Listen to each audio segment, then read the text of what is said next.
প্রধানমন্ত্রী নরেন্দ্র মোদীর সঙ্গে গিয়ে দেখা করলেন সচিন তেন্ডুলকর, সঙ্গে ছিলেন স্ত্রী অঞ্জলিও। সচিন এদিন প্রধানমন্ত্রীকে জানান তার ডাকে সাড়া দিয়ে গত 2রা অক্টোবর স্বচ্ছ ভারত অভিযানে অংশ নিয়েছেন তিনি। শুধু তাই নয়, এই অভিযানে অংশ নেওয়ার জন্য অন্যান্যদেরও আহ্বান জানিয়েছেন।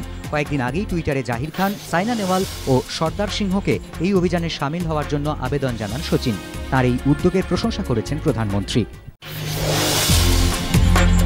বাসন্তীতে এক তৃণমূল কর্মীর বাড়িতে বিস্ফোরণ, মৃত অপর এক তৃণমূল কর্মী। দক্ষিণ 24 পরগনার বাসন্তী থানার ভরতগড় গ্রাম পঞ্চায়েতে 4 নম্বর গরানবোস গ্রামের ঘটনা। গতকাল রাতে তৃণমূল কর্মী ক্লিপ নস্করের বাড়ি থেকে বিস্ফোরণের শব্দ শুনতে পান স্থানীয় বাসিন্দারা। বিস্ফোরণের পরে বাড়িতে ঢুকতে গেলে তৃণমূল কর্মীর বাড়ির লোকেরা তাদের বাধা দেন বলে অভিযোগ। এই বাড়িতে বোমা বাঁধার কাজ চলছিল বলে অনুমান স্থানীয় বাসিন্দাদের। এই ঘটনায় জগদীশ মণ্ডল নামে অপর এক তৃণমূল কর্মীর মৃত্যু হয়েছে। ঘটনার পর থেকেই পলাতক তৃণমূল কর্মী ক্লিপ মণ্ডল ও তার পরিবার।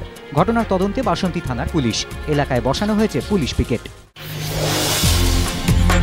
5 বছর পর শাসনে গিয়ে গ্রেফতার মজিদ মাস্টার। পরে ব্যক্তিগত বন্ডে জামিন পান তিনি। আজ শাসনে নিজের বাড়িতে ঢুকতে গেলে মজিদ মাস্টারকে গ্রেফতার করে পুলিশ। পরে শাসন থানায় নিয়ে গেলে ব্যক্তিগত বন্ডে জামিন পান তিনি।